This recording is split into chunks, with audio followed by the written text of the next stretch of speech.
Dari kampus Oren kita bersuara, membuka jendela dunia lewat kata. Ilmu komunikasi, tempat kita berbagi. Di Universitas Batu Raja, mimpi pun bersemi. Selamat datang di ruang bicara, podcast komunikasi Umbara. Suara kreatif, inspirasi nyata. Mari berdiskusi, satukan makna.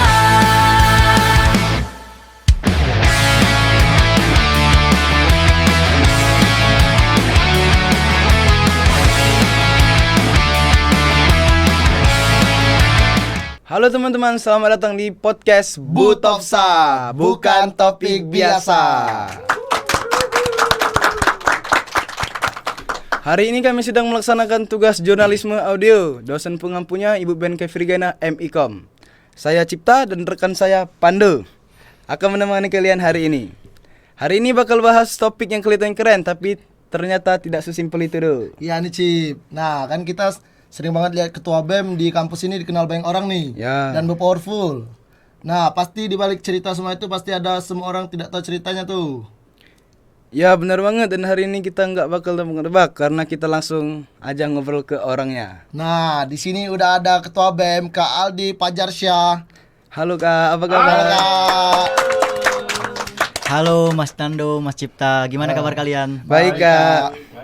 Kita penasaran nih Kak, dulu tuh pas pertama kali kepikiran jadi ketua BEM itu lebih ke aku pengen banget apa gimana, apa ya udah coba aja dulu deh, macam mana Kak? Sebenarnya kalau jadi ketua BEM itu nggak pernah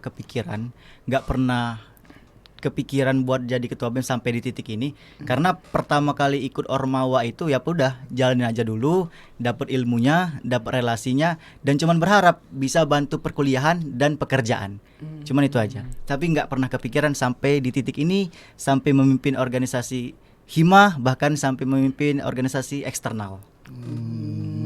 Nah boleh diceritain nggak Kak gimana momen awal kakak yang bisa akhirnya yakin buat maju jadi ketua BEM FEB Kak? Nah itu seperti apa Kak?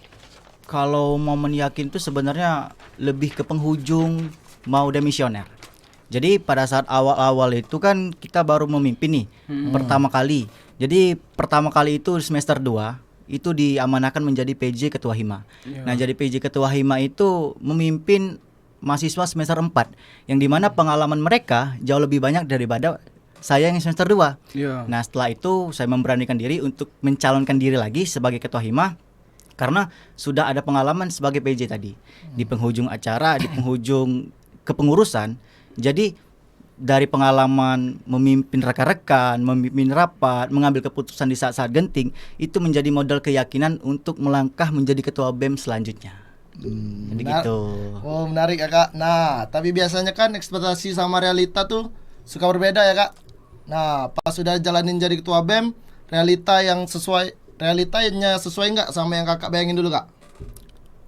Kalau kita bicara soal realita, kemudian ekspektasi, sebenarnya saya ini berprinsip tidak ingin berekspektasi terlalu berlebihan karena takut kecewa.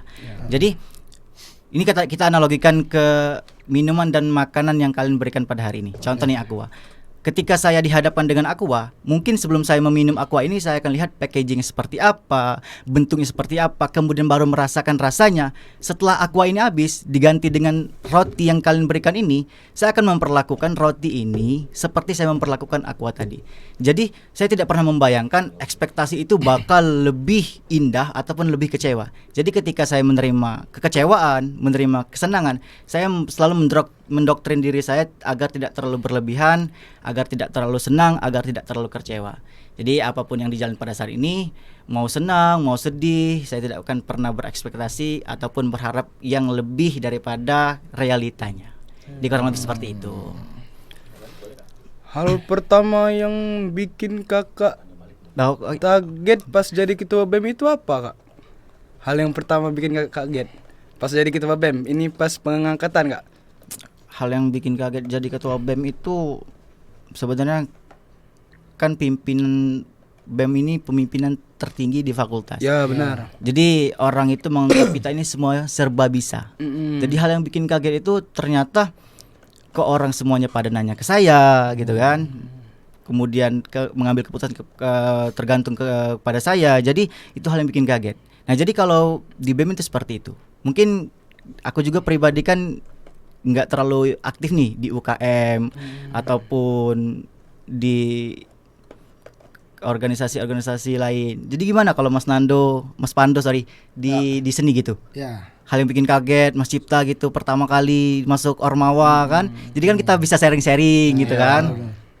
Jadi gimana Mas Nando? Sharing-sharing tadi. Ya. Gimana gitu? Hal yang bikin kaget buat Mas Nando pertama kali masuk seni gitu. Pas kaget pertama kali masuk Ya. sini kan.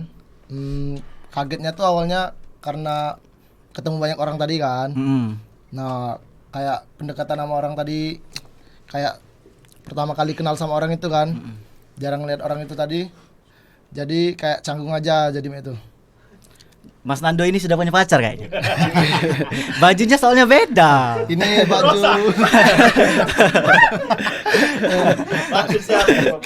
ini baju koor sebelum koor aku tadi. Oh koor jadi musik. jadi Mas Nando ini dispesialkan gitu. Bukan. Kemarin tuh nggak beli baju dari seni tuh, jadi ngambil baju koor sebelumnya. Oke, kalau Mas Cita gimana lagi Mas Cita? Kalau dari aku Kak ndak ngatik sih kalau kagetnya itu cuman mana Kaget karena lihat cewek cantik gitu. Kalau dari aku udah kaget nih, soalnya kalau melo organisasi itu kan bisa kita memperluas relasi kan, segala macam bisa nambah pengalaman, Nambah cewek. ya sekurang lebihnya cak itulah Kak. Oke, Nah, jadi kalau di posisi ngomong posisi kayak gini Kak, pasti ada proses capeknya kan Kak. Nah, kalau posisi capek banget yang lagi down, biasanya Kakak tuh ngapain biar balik lagi posisinya? kalau lagi posisi capek kan ya namanya manusia. Ya, kan? betul. Sama kalian juga kan pasti capek. Ya, benar. Jadi kalau misal lagi posisi capek itu saya pribadi selalu ingat dua hal. Yang pertama, saya ingat bahwasanya adik-adik organisasi masih butuh bimbingan, masih membutuhkan arahan, masih membutuhkan relasi dan pengetahuan yang saya miliki. Kemudian yang kedua, yang saya lihat itu kedua orang tua. Karena orang tua saya pernah melihat video saya di sosial media ketika saya mengisi materi, kemudian saya kata sambutan, kemudian saya memimpin rekan-rekan yang lain. Orang tua cuma mengucapkan, saya bangga dengan kemampuan yang Aldi miliki, kata ibu kan.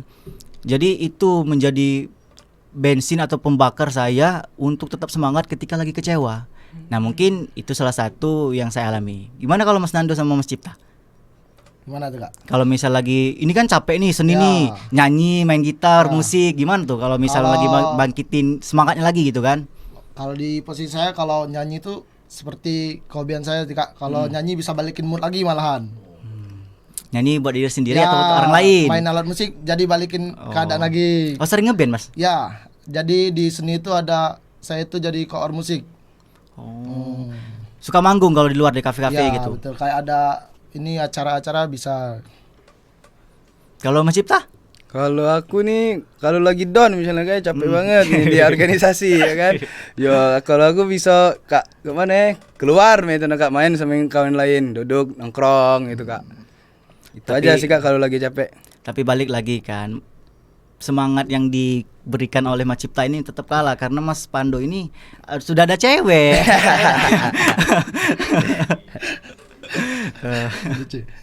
Oke, ini kita Mas. Anak ekonomi. Anak ekonomi. Bukan, ini Rosa ini. Oke nih Kak, kita masuk ke yang paling jujur-jujuran nih Kak ya. Pernah nggak? Sejujur-jujurnya apa ini? Pernah nggak ada momen Kakak kayak mikir, duh ngapain ya ambil tanggung jawab gini? Kalau pernah itu biasanya terjadi di situasi kayak gimana Kak? Kalau pernah nggak mikir gitu ya pastinya pernah kan. Itu terjadi kalau misal kita lagi jadwal padat-padatnya. Kan saya ini bisa dikatakan cukup aktif di kampus dan di luar. Jadi saya itu masih kerja, masih juga bisnis, kemudian kuliah sudah semester 6 dan masih aktif di organisasi. Jadi ketika lagi padat-padatnya suka mikir, oh bener nggak ya yang saya lakukan pada hari ini? Nah gitu. Kemudian setelah saya melakukan itu, timbul nih pikiran-pikiran negatif, apa saya stop aja gitu kan, fokus ke dua hal aja gitu kan. Pokoknya kalau misalnya lagi jadwal padat-padatnya itu memang hal yang nggak pernah kita hindari lah kita. Jadi kurang lebih seperti itu. Tapi di sisi lain ada nggak Kak momen yang bikin Kakak ngerasa oh semua ini terasa worth it ya kayak gitu? Tentunya ada. Tadi kan kita lagi bahas sedih-sedih nih. Ya. Nah kalau misalnya momen worth it ini sebenarnya worth it banget. Worth it ya. Karena selain kita capek, pertama kita juga mendapatkan output yang begitu besar dari perkuliahan dan di pekerjaan. Kalau di perkuliahan mental dan kemampuan kita saya jamin bakal lebih daripada mahasiswa yang lainnya. Itu hal yang pertama. Kemudian relasi dengan mahasiswa, begitu juga dengan dosen pasti bakal bertambah. Dan kalau misal di luar itu sangat berpengaruh. Jadi saya ini kan kerja di tim EO. Tim EO itu saya diamanahkan sebagai bendaharanya di BMA. Di BMA itu seperti agensi. Jadi di BMA itu saya sebagai tim leader dan bendahara juga. Jadi tim leader itu mempunyai anggota yang kurang lebih jauh di atas saya. Ada yang bekerja di beberapa instansi, ada yang polisi, ada yang pembisnis. Jadi umurnya lebih jauh daripada saya. Dengan kemampuan, dengan mental, dengan wawasan yang saya miliki, saya rasa itu modal yang begitu besar untuk terjun di masyarakat dan berbaur dengan mereka yang lebih jauh di atas saya lah istilahnya. Jadi itu momen yang worth it. Ada nggak nih Kak hal yang dulu Kakak anggap sepele tapi ternyata pas dijalani jadi berat? Ya hari ini. Hari ini yang dulunya udah pernah, sekarang nggak pernah kayak. Saya anggap saya pikir podcast itu mudah, ya tinggal ngobrol aja. Iya. Tapi ternyata butuh persiapan, kamera ini di mana-mana kan, ternyata ketemu orang baru. Jadi saya kalau misalnya kita bawa ke ranah organisasi sebenarnya pada saat saya masuk Hima. Jadi kayak saya itu kan masih anggota muda. Lihat nih, ketua BEM, ketua Hima, panitia pelaksana itu sibuk ngurusin perekrutan. Saya pikir pada saat itu, oh mudah nih, saya juga bisa melaksanakan itu. Tapi ketika saya di posisi ini dan dihadapkan dengan hari ini, saya baru merasa apa yang orang itu rasakan. Jadi kita tuh sebenarnya nggak boleh nih nyepelin orang kan. Karena ada satu quotes itu mengatakan, berbanggalah terhadap dirimu karena tidak semua yang kamu lakukan orang lain bisa mengerjakan. Jadi kurang lebih seperti itu. Nah, gimana cara Kakak menyeimbangkan Kak antara kehidupan pribadi dan akademi Kak? Dan tanggung jawab organisasi gimana tuh Kak? Cara Kakak menyeimbangkannya? Berat nih sebenarnya. Antara kehidupan tadi. Sebenarnya saya itu masih memakai metode yang ribet. Nah, kenapa ribet? Teman saya bilang kamu ini kuno sekali. Kenapa kuno? Karena saya itu ketika hari ini terjadi, sebelumnya pada malam hari saya itu mencatat schedule yang akan saya lakukan pada besok harinya.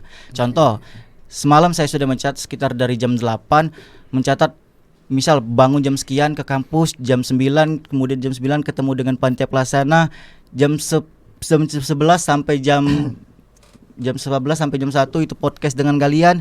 Nah, setelah ini dilanjutkan dengan briefing untuk kerja. Jadi kurang lebih saya membagi waktu itu supaya tidak ketinggalan, tidak teledor, ya dicatat. Memang ribet sih. Ribet bikin catatan, Jadwal ya kan, juga, bikin jadwal kan. Tapi itu sangat membantu lah untuk membagi waktu. Gitu. Kalau boleh tahu nih Kak, gimana Kakak membagi waktu antara tanggung jawab sebagai ketua BEM Fakultas Ekonomi Bisnis dan dengan kehidupan pribadi? Nah, oke, terakhir Ben nih Kak. Nah, coba kasih satu Kurang fokus pesan. ini. Ya, coba kasih satu pesan buat teman-teman yang bagi kepikiran mau jadi ketua BEM nih Kak. Ini pesan buat teman-teman, kalau misal mau jadi ketua BEM itu jangan FOMO. Nah, FOMO itu kan bagian daripada emosi. Emosi itu merupakan bisa naik turun. Seperti algoritma, kadang kita senang, kadang kita sedih, kadang kita ingin menjadi ketua BEM, kadang kita tidak ingin menjadi ketua BEM. Jadi ketika kalian ingin jadi ketua BEM, ya memang harus bersungguh-sungguh, siap dengan tanggung jawab, siap dengan amanah. Jangan pada saat lihat orang jadi ketua BEM pengen jadi ketua BEM. Ya intinya jangan FOMO lah. Jangan FOMO. Jangan FOMO. Sama sih saya juga sebenarnya pengen nih jadi podcaster seperti kalian kan. Seru ya Kak. Seru ini. Selain ini Kak, selain Kakak ini kan ketua BEM Ekonomi Bisnis ya Kak. Selain itu Kakak ini ada ikut apa lagi Kak organisasi yang di kampus? kabar tuh caknya kakak ini pernah terjenguk di BGK kak. Benar. Kakak di semester 1 pernah ikut BGK. Ya. Semester 1 ikut BGK, ya itu merupakan experience pertama kali karena kita dihadapkan dengan banyak sekali mahasiswa dengan tanggung jawab yang tidak pernah kita lakukan sebelumnya seperti menjadi pigeon, promosi, terutama mempromosikan fakultas sendiri. Nah, jadi ini sebenarnya nggak apa-apa kan kita promosi di sini kan? Nggak apa-apa, Kak. Izin kan? Ya. Jadi kakak kan dari ekonomi nih. Jadi pernah ikut promosi di fakultas, ikut promosi di sekolah-sekolah.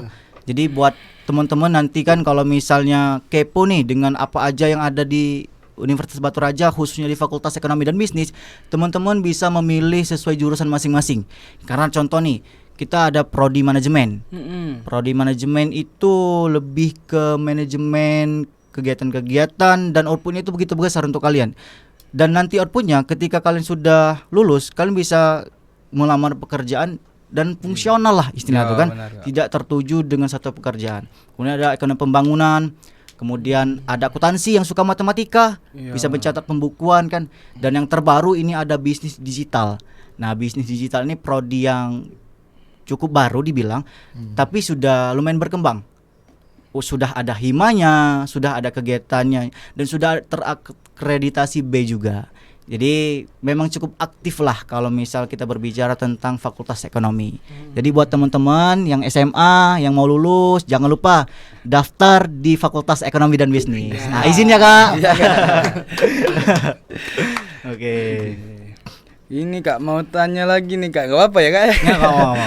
Itu kan bisnis digital itu kan Kak, hima itu kan Kak, itu dikit ya Kak ya? Ini apa namanya itu anggotanya sekarang Kak ya? Ya, lumayan dikit. Lumayan dikit itu Karena Kak, masih ya? baru.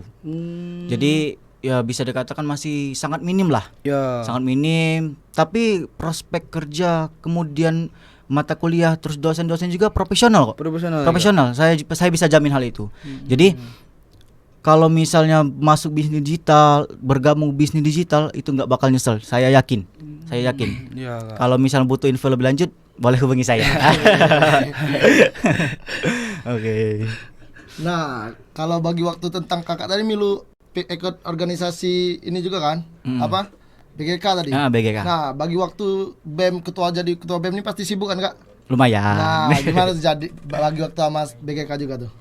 Kalau bagi waktu sama BGK itu kan kita sudah ada regenerasi Oke, sebenarnya kan. yang Jadi bawahan kita tadi. itu tidak terlibat langsung seperti dulu, tapi cukup mengarahkan mereka, memberikan masukan, tapi tetap informasi pada saat mereka kegiatan, mereka melakukan aktivitas, kita tetap dapat informasi dan tetap diundang. Jadi kurang lebih membagi waktunya itu kira-kira kita pilih lah yang mana lebih penting, gimana kita bisa dileganti dengan lain waktu kan. Jadi kurang lebih gitu. Kakak pernah ini nggak Kak merasa tertekan nggak Kak kalau jadi misalnya kan jadi itu ketua BEM sama BGK Kak, kalau jaga image cak mana itu Kak, pernah tertekan nggak Kak? Awal-awal sempat tertekan sekali. Karena kan saya itu dari STM. Ya. Dari STM yang ya kita tahu STM itu kan banyak laki-laki. Ya, yang dimana laki-laki itu ya seperti kita inilah. Jadi adaptasi pertama kali itu pada saat masuk BGK harus dandan rapi, berpakaian yang ganteng-ganteng, cantik-cantik, terus rambut juga harus rapi. Jadi adaptasi itu cukup susah lah. Apalagi kalau kita misal harus bicara di depan media, harus promosikan. Padahal kalau di STM ya kita kuliah, sekolah aja gitu kan. Nggak harus ribut gitu. Benar. Jadi lumayan susah lah adaptasinya gitu. Susah. Minum dulu kak, minum. Oke. Boleh minum. Santai aja, Kak. Satu lagi kak. Itu makannya aja nggak apa-apa Kak. Tadi mau minum tapi belum ditawari kan. Belum ditawar kak.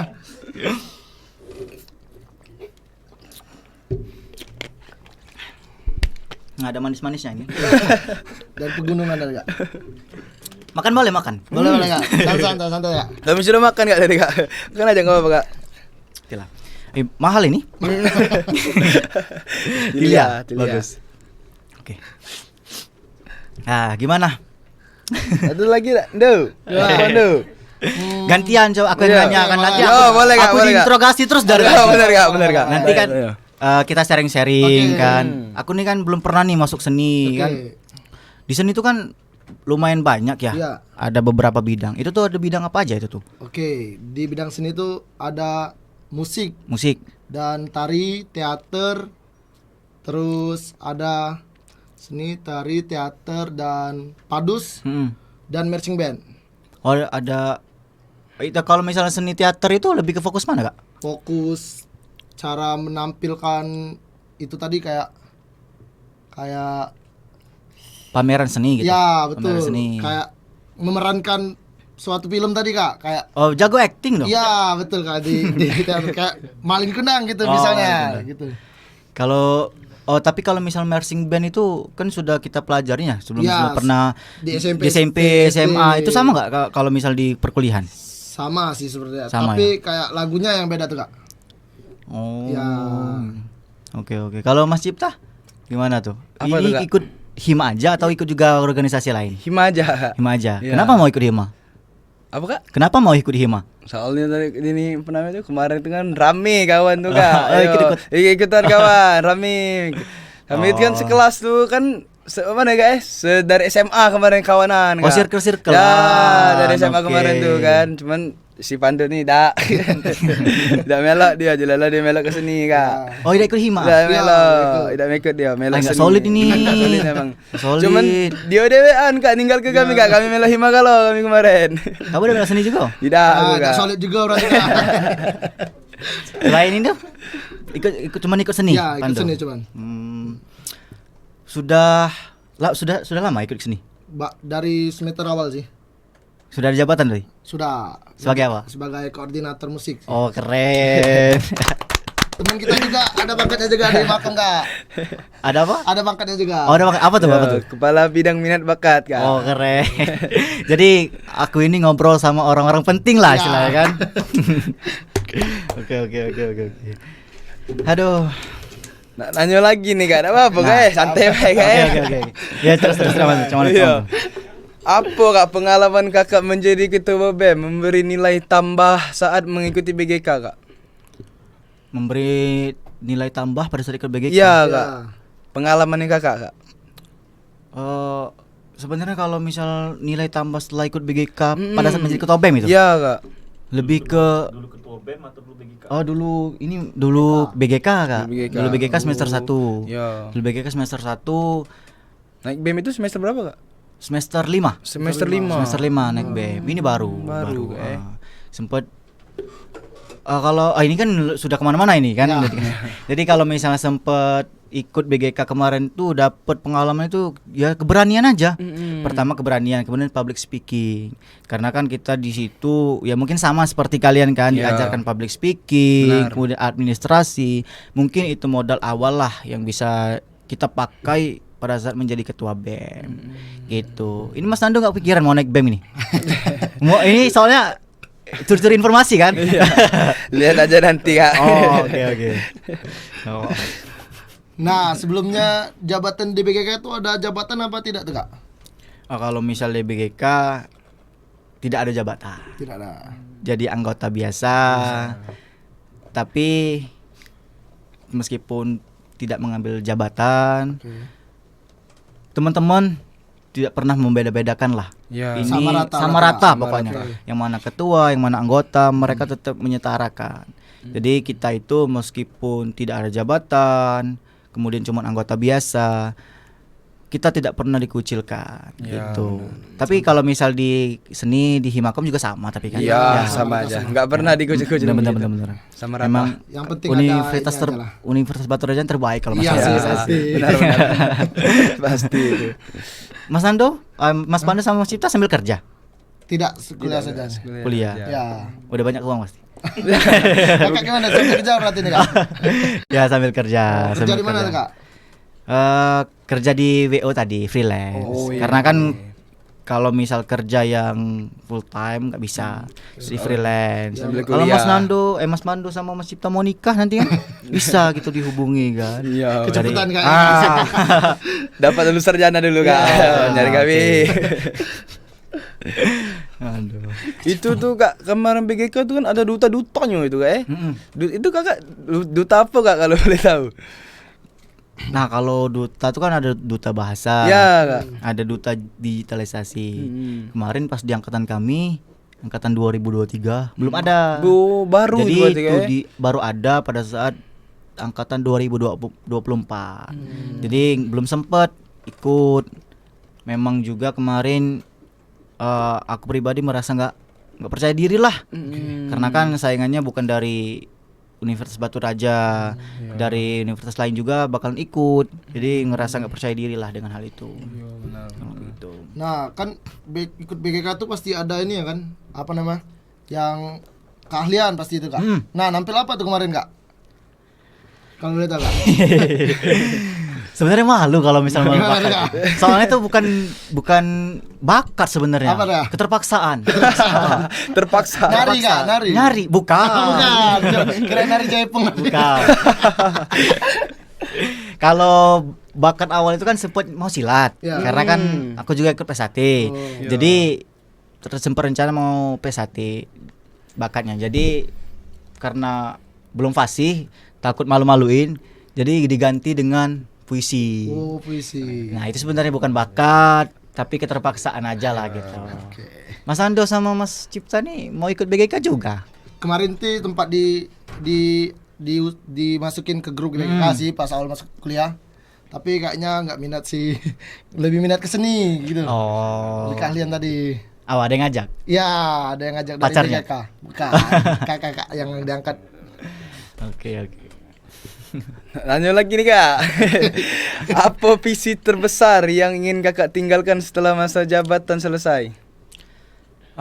Visi terbesar itu sebenarnya kakak mendapatkan pengalaman yang sudah ada ini bisa dibawa ke jenjang pekerjaan.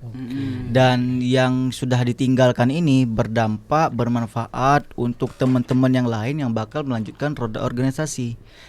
Jadi harapan atau visi terbesar itu bisa berdampak diri sendiri dan bisa berdampak dengan orang lain. Kalau masalah teknis di lapangan nanti kan ada banyak cara, tapi yang terpenting berdampak dengan diri sendiri, berdampak dengan orang lain. Jadi gitu. Ini Mas Pandu sama Mas Cipta mau jadi ketua organisasi juga? Kalau dikasih jabatan seperti itu sih pasti mau sih. Bukan dikasih, tapi mencalonkan diri. Iya, kalau ada ini sih maksudnya, kalau ada kesempatan itu Kak, Ah. pasti mau sih jadi ketua seni. Oke, kalau ini? Kalau dari kami makum nih Kak, tak bisa Kak. Kalau kan aku ini kan udah menjabat menjadi ini kan kabit kan. Nah, itu kan udah nggak bisa, itu udah jadi pengurus Kak. Jadi nggak bisa naik ketua Kak. Oh. Kan cak mana ya ngomongnya itu Kalau sudah jadi ada pangkat gitu nggak bisa lagi ya naik nggak gitu. bisa lagi naik gitu. Kan udah semester 4 juga kan. Oh, jadi yang pengganti nanti Angkatan bawah Anggota Kak. yang di bawah. Yang anggota aktif Kak, yang orang 25, budak 25. oh, ini BEM jadi kalian. BEM. Ya, Presma. Insyaallah Kak. Oh, jadi kalau di Himakom itu nggak boleh ya? Enggak, kan udah ada jabatan sebelumnya. Beda Ya. berarti. Kalau di kami tuh enggak. Kalaupun memang mereka pernah menjabat di tahun itu, terus di tahun selanjutnya mau coba lagi ya nggak masalah. Tapi dilihat dulu dari semester ya, kan nggak itu semesternya. juga. Sama kayak ini bisnis digital tadi. Bisnis digital tadi kan itu sudah satu periode pada saat kami angkatan Hima kemarin. Itu lanjut lagi kedua periode karena minimnya Iya. anggota tadi. Anggota tadi nggak Ya, ada. itu Kak, ya. tadi. Jadi padahal prodinya bagus itu. Bisnis bagus itu. Karena ya prodi pertama kali yang berkaitan dengan sosial media, dengan AI. Di situ juga banyak belajar tentang AI. Jadi sangat direkomendasikan lah, apalagi generasi-generasi muda yang baru mau masuk kuliah. Karena kan kita kan di titik ini juga nggak terlepas nih sama yang namanya teknologi, yang namanya kecerdasan buatan. Jadi itu semua adalah langkah awal lah bagus untuk mahasiswa. Kurang lebih gitu. Oke, nggak kerasa ya. Iya, lah berapa banyak pertanyaan kita nih tuh. Ya, lah banyak nih makanya anjaknya. Iya. Nah, benar ya Kak. Dan mungkin dari cerita hari ini kita jadi lebih paham kalau di balik sebuah jabatan tetap ada manusia juga yang capek ya Kak. Benar, dan mikir benar. dan berjuang. Terima kasih buat waktu dan ceritanya hari ini Kak. Terima kasih, Sama-sama. Kak. Terima kasih, Cipta, Kak. Mas Nando. Dan buat kalian yang lagi dengerin, semoga obrolan ini dari gambarnya lebih real. Kalau mau ambil peran besar ya harus siap juga dengan tanggung jawabnya. Jangan lupa untuk terus perhatiin podcast kita karena masih banyak cerita menarik lainnya. Ya kan, Cip? Iya dong. Ya dong. Jangan lupa like, comment, subscribe dan juga share ke teman-teman kalian. Saya Cipta dan rekan saya Pandu pamit undur diri. Sampai ketemu di episode Setia selanjutnya. jeda. Dadah. Kritik, opini, dan cerita seru